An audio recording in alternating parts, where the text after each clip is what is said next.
بسم اللہ الرحمن الرحیم۔ سبحان اللہ رب العالمین والصلاة والسلام علی خاتم الانبیاء محمد مصطفیٰ صلی اللہ علیہ وآلہ وسلم۔ بسم اللہ الرحمن الرحیم۔ الحمد للہ رب العالمین الرحمن الرحیم مالک یوم الدین ایاک نعبد و ایاک نستعین اہدنا الصراط المستقیم صراط الذین انعمت علیہم غیر المغضوب علیہم ولا الضالین آمین۔ خواتین و حضرات السلام علیکم۔ آج انشاءاللہ ہم سورہ النساء کی 71 آیت سے لے کر اور 80 آیت تک کا مطالعہ کریں گے۔ 71 آیت میں اللہ تعالیٰ کا ارشاد ہے، اے ایمان والو اپنے بچاؤ کا سامان لے لو، پھر گروہ گروہ بن کر کوچ کرو، یہ سب اکٹھے ہو کر نکل کھڑے ہو۔ تو خواتین حضرات، یہ احکامات جہاد کے بارے میں ہیں اور اس میں بہت واضح ارشاد ہے کہ انسان جتنی بھی جب جہاد پہ جاتا ہے مسلم، تو جتنی بھی احتیاط وہ کر سکتا ہے وہ اس کو کرنی چاہیے، چاہے وہ گروپس میں جائے یا وہ اکٹھے ہو کے جائے۔ تو یہ دنیا جو ہے اس میں اگر آپ قرآن کو پڑھیں گے اور سمجھیں گے تو جہاد ایک مشکل حکم ہے، اور اس جہاد کے لیے اللہ تعالیٰ نے یہ ارشاد فرمایا ہے کہ ہمیں تمام تدابیر کو اختیار کرنا چاہیے، اور اس کے لیے جتنا بھی سامان ہے وہ ہمیں تیار رکھنا چاہیے۔ آج اگر مسلمان اس دنیا میں بہت نچلی حالت میں ہیں اور تکلیف دہ حالت میں ہیں، تو اس کی وجہ یہ ہے کہ ہم نے قرآن کے احکامات کو ماننا چھوڑ دیا ہے، اور ہم نے وہ تیاری جہاد کے لیے چھوڑ دی ہے جو ہمیں کرنی چاہیے تھی۔ اگر ہم اللہ تعالیٰ کے احکامات پر یقین رکھتے اور اس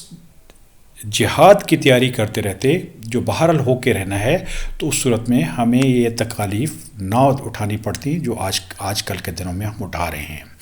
سورہ النساء 72 آیت، اور یقیناً تم میں بعض وہ بھی ہیں جو پس و پیش کرتے ہیں، پھر اگر تمہیں نقصان ہوتا ہے تو وہ کہتے ہیں کہ اللہ تعالیٰ نے مجھ پر بڑا فضل کیا کہ میں ان کے ساتھ موجود نہ تھا۔ تو یہ خواتین حضرات ان منافقین کا ذکر ہو رہا ہے جن کا ایمان مکمل نہیں تھا۔ وہ بظاہر تو مسلم تھے لیکن اصل میں وہ کفر کی طرف زیادہ تھے۔ جب مسلمانوں کو کوئی تکلیف ہوتی تھی تو اس صورت میں وہ آدمی اس طرح کی بات کرتے تھے کہ اللہ تعالیٰ نے مجھ پر بڑا فضل کیا کہ میں ان کے ساتھ نہیں تھا، حالانکہ جو بھی نقصان انسان کو ہوتا ہے جہاد میں وہ اللہ تعالیٰ کے حکم سے ہی ہوتا ہے۔ سورہ النساء 73 آیت، اور اگر تمہیں اللہ تعالیٰ کا کوئی فضل مل جائے تو اس طرح کہ گویا تم میں ان میں بہت زیادہ دوستی ہو، کہتے ہیں کاش میں بھی ان کے ہمراہ ہوتا تو مجھے بھی بہت بڑی کامیابی ملتی۔ اور منافقین کو جب یہ دیکھتے تھے کہ مسلمانوں پر اللہ تعالیٰ نے جہاد میں فضل کی ہے، ان کو فتح عطا فرمائی ہے، تو وہ کہتے تھے کاش کہ میں ان کے ساتھ ہوتا اور میں بھی یقین اس کامیابی میں شامل ہوتا۔ سورہ النساء 74 ہے، بس وہ لوگ جو دنیا کی زندگی کو آخرت کے بدلے بیچ چکے ہیں انہیں اللہ تعالیٰ کی راہ میں جہاد کرنا چاہیے۔ جو شخص اللہ تعالیٰ کی راہ میں جہاد کرتے ہوئے شہادت پا لے یا غالب آ جائے تو یقیناً ہم اسے بہت بڑا ثواب عطا فرمائیں گے۔ خواتین و حضرات، انسان جو مومن ہوتا ہے وہ اپنی دنیاوی زندگی کو بیچ دیتا ہے آخرت کی زندگی کے لیے، اور اللہ تعالیٰ کی راہ میں جہاد کرتا ہے، اور اگر وہ قتل ہو جائے یا وہ غازی ہو غالب ہو جائے تو اللہ تعالیٰ دونوں صورتوں میں ایسے آدمی کو یقیناً بہت اجر عظیم عطا فرمائیں گے۔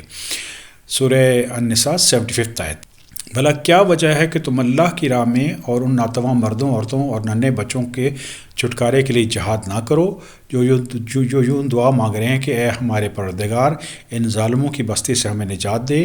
اور ہمارے لیے خاص اپنی طرف سے حمایتی مقرر فرما دے، اور ہمارے لیے خاص اپنے مددگار بنا دیجیے۔ تو خواتین حضرات، جہاد کا جو بیسک پرنسپل ہے وہ یہ ہے کہ یہ آپریشن کے خلاف ہوتا ہے، اور مسلمانوں کو اس کے لیے تیاری کرنی چاہیے۔ خاص طور پہ وہ لوگ چاہے مرد عورت یا بچے ہوں جن پر ظلم کیا جائے، تو ایسی صورت میں جہاد مسلم پر فرض ہو جاتا ہے، قتال مسلم پر فرض ہو جاتا ہے۔ اس سلسلے میں یہ عرض کرنا چاہوں گا کہ گروپس کو جہاد کی اجازت نہیں ہوتی، لیکن جو بھی سربراہ حکومت ہوتا ہے اسی کو جہاد کا حکم دینا چاہیے، اور خاص طور پہ جہاں پہ آپریشن ہو وہاں پہ مسلم امہ کے لیڈر کو چاہیے کہ وہ جہاد کرے۔ سورہ النساء 76 تحت جو لوگ ایمان لائے اور اللہ تعالیٰ کی راہ میں جہاد کرتے ہیں، جن لوگوں نے کفر کیا ہے وہ اللہ تعالیٰ کے سوا اور لوگوں اور ہستیوں کی راہ میں لڑتے ہیں، پس تم شیطان کے دوستوں سے جنگ کرو، یقیناً مانو کہ شیطانی حیلہ سخت کمزور ہے۔ تو اللہ رب العالمین کا حکم ہے کہ مومن کو چاہیے کہ وہ اللہ رب العالمین کے راستے میں جہاد کرے۔ جو کافر ہوتا ہے، طاغوت کی عبادت کرتا ہے، اسی کے لیے جنگ کرتا ہے، اور شیطان کا جو آدمی دوست بناتا ہے وہ یقیناً شدید خسارے میں رہتا ہے، کیونکہ شیطان کی جو چال ہے وہ بہت کمزور ہوتی ہے، اور اللہ رب العالمین کے حکم سے اس کو شکست ہوگی انشاءاللہ اس دنیا میں بھی اور آخرت میں بھی۔ سورہ النساء 77 ہے۔ کیا تم نے نہیں دیکھا جنہیں حکم دیا کہ اپنے ہاتھوں کو روکے رکھو اور نمازیں پڑھتے رہو اور زکوٰۃ ادا کرتے رہو؟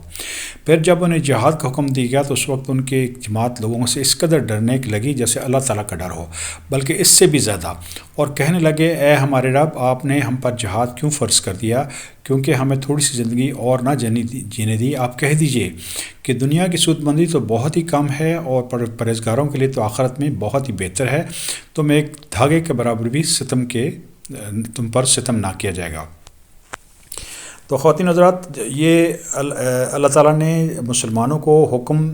دیا تھا شروع میں کہ بے شک بھی ان پہ ظلم بھی ہو رہا تھا تو اپنے ہاتھ روکے رکھیں اور نماز پڑھتے رہیں اور زکوٰۃ دیتے رہیں۔ جب اللہ تعالیٰ نے قتال کا حکم دیا تو کچھ ایسے لوگ تھے جن کا ایمان کمزور تھا، وہ لوگوں سے اس طرح خوفزدہ ہو گئے جیسے اللہ تعالیٰ سے خوفزدہ ہونا چاہیے یا اس سے بھی زیادہ، تو وہ یقیناً شکوہ کرتے تھے کہ اللہ تعالیٰ نے ہم پر قتال کیوں فرض کر دیا، کیونکہ ایسے لوگوں کو دنیا زیادہ عزیز تھی، اور جبکہ اللہ رب العالمین کی نظر میں آخرت ہے، اور اللہ رب العالمین کسی کے ساتھ بھی تھوڑا سا بھی ظلم نہیں کرتے۔ سورہ النساء 78 آیت۔ تم جہاں کہیں بھی ہو موت تمہیں آ پکڑے گی، کو تم مضبوط قلعوں میں بھی ہو، اگر انہیں کوئی بھلائی ملتی ہے تو کہتے ہیں کہ یہ اللہ تعالیٰ کی طرف سے ہے، اور اگر کوئی برائی پہنچتی ہے تو کہتے ہیں کہ یہ آپ کی طرف سے ہے۔ انہیں کہہ دیجئے کہ یہ سب کچھ اللہ تعالیٰ کی طرف سے ہے، انہیں کیا ہو گیا کہ کوئی بات سمجھنے سے بھی قریب نہیں ہے۔ تو خواتین حضرات، جو منافقین تھے یہ ان کے بارے میں واضح ہدایت آ رہی ہے کہ موت تو بہرحال ایک ایسی حقیقت ہے جس کا کوئی انکار نہیں کر سکتا، اور بے شک انسان ایک بڑے قلعے میں بھی رہتا ہو تو اس سے موت آ کر رہے گی۔ یہ مومنین کو ابھارا جا رہا ہے کہ موت انہیں کے ثانی ہے تو اللہ تعالیٰ کے راستے میں موت آنی چاہیے، اور منافقین کو یہ بتایا جا رہا ہے کہ بہرحال ان کو بھی موت آ کے رہے گی۔ تو جب مسلمانوں کو کوئی اچھی چیز ملتی تھی تو منافقین یہ کہا کرتے تھے کہ یہ اللہ تعالیٰ کی طرف سے ہے، اور جب کوئی برائی آتی تھی تو وہ نبی کریم صلی اللہ علیہ وسلم کو تنقید کا نشانہ بناتے تھے۔ تو ان کو بتایا جا رہا ہے کہ اللہ تعالیٰ فرما رہے ہیں کہ یہ تمام اچھائی اور برائی یہ اللہ تعالیٰ کی طرف سے ہے، کیونکہ یہ دنیا جو ہے اللہ تعالیٰ نے بنائی ہے لوگوں کی جانچ کرنے کے لیے، اس میں اچھائی بھی آتی ہے اور اس میں برائی بھی آتی ہے، اور ان کو اللہ تعالیٰ فرما رہے ہیں کہ تم لوگ کیوں اس چیز کو سمجھتے نہیں ہو۔ سورہ النساء 79 ہے۔ آپ کو جو بھلائی ملتی ہے وہ اللہ تعالیٰ کی طرف سے ہے، اور جو برائی پہنچتی ہے وہ تمہارے اپنے نفس کی طرف سے ہے۔ ہم نے آپ کو لوگوں کو پیغام پہنچانے والا بنا کر بھیجا ہے، اللہ تعالیٰ گواہ کے لیے کافی ہیں۔ تو خواتین حضرات، یاد رکھیے کہ تمام اچھائی اور تمام برائی آتی رب العالمین کے حکم سے ہی ہے، لیکن جو مشکل اور جو تکلیف انسان کی زندگی میں آتی ہے وہ انسان کے اپنی غلطی کی وجہ سے آتی ہے، اور اللہ کے رسول کو اللہ تعالیٰ نے بھیجوایا تھا کہ وہ اللہ تعالیٰ کا پیغام لوگوں تک پہنچا دیں، اور اللہ تعالیٰ کافی ہیں لوگوں کے لیے،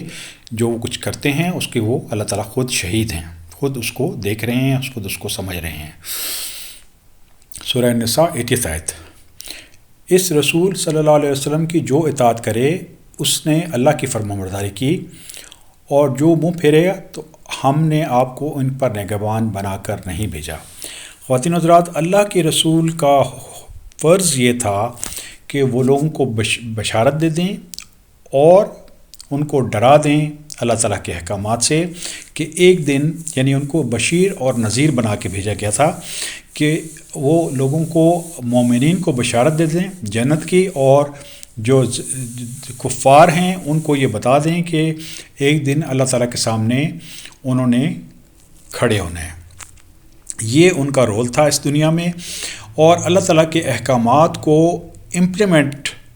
کرنا تھا۔ جو اللہ تعالیٰ کے احکامات قرآن کی صورت میں ان پر اترے، ان کو زمین پر امپلیمنٹ کرنا تھا۔ اور اسی لیے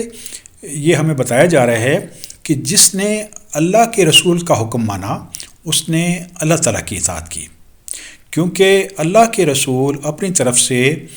کوئی بات دین کے بارے میں نہیں کہتے تھے، لیکن وہ صرف اور صرف اس چیز کو فالو کر رہے تھے جو ان پر وحی ہوتی تھی، اور وہ دین حق کی تبلیغ بھی کر رہے تھے اور اس کو آن گراؤنڈ امپلیمنٹ بھی کر رہے تھے۔ اور اللہ کے رسول کا ان لوگوں پر اللہ تعالیٰ نے کوئی وارڈن بنا کے نہیں بھیجا تھا، لیکن ایک پیغمبر بنا کے بھیجا تھا تاکہ ان پر وہ حق واضح کر دیں اور اس راستے کی طرف ہدایت کر دیں جو صراط مستقیم ہے۔ الحمدللہ رب العالمین۔